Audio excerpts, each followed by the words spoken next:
Let's talk about the impeachment inquiry.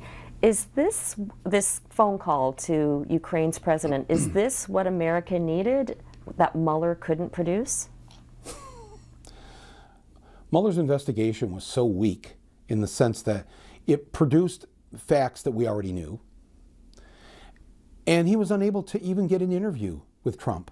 He couldn't force Trump to sit down and be questioned. Bill Clinton had to be questioned.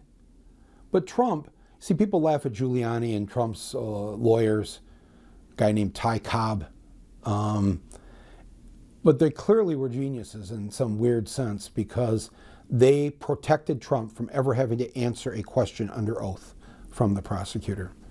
And it looked like he must have felt relieved the day of Mueller's testimony. We had all thought Mueller, and he'd never been really in front of the cameras or the microphones during the investigation. So we imagined this mythical character, the strong G-man with the broad shoulders, investigating the criminal President Trump. And then all like the Wizard of Oz, you pull back the curtain and he's sitting at the table, and 4 or 5 times the members of Congress had to, he couldn't find the microphone that was right in front of him. It was sad. He over 100 times said, I can't answer that. I don't want to get involved. I don't want to. Wow. It was shocking. And it must have been shocking to Trump. And Trump sat there and watched that. July 24th. The phone call to the president of Ukraine was July 25th. The very next day, Trump wakes up after a breakfast of KFC. He's buoyed. He's feeling strong. He beat the G-man. He beat them all. And in his arrogance, wasn't he, knowing that a dozen people were listening to the call and were witnesses, just went ahead and broke the law and invited a foreign leader to interfere with our elections. Is he going to repeat a victory in 2020? If you had asked me that question 2 weeks ago, I would have said yes. If the election were today, Trump is going to win. Now, after he has so brazenly committed in what I think is an act of treason, so publicly, and admitted it, I don't even know if he'll be on the ballot at this point. Who's the natural Democratic candidate to beat him?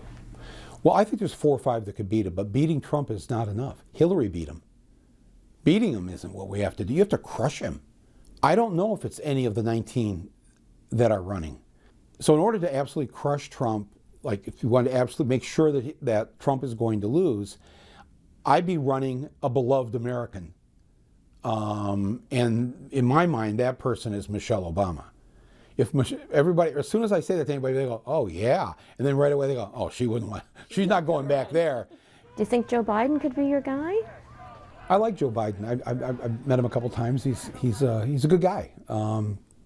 We need to inspire the Democratic base. People are very depressed. There is a malaise across the land.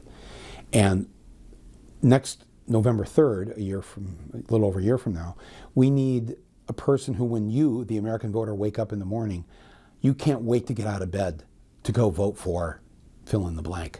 The American electorate next year, 70% of those who are eligible to vote are either women, people of color, or young adults between the ages of 18 and 35. That's the Democratic base.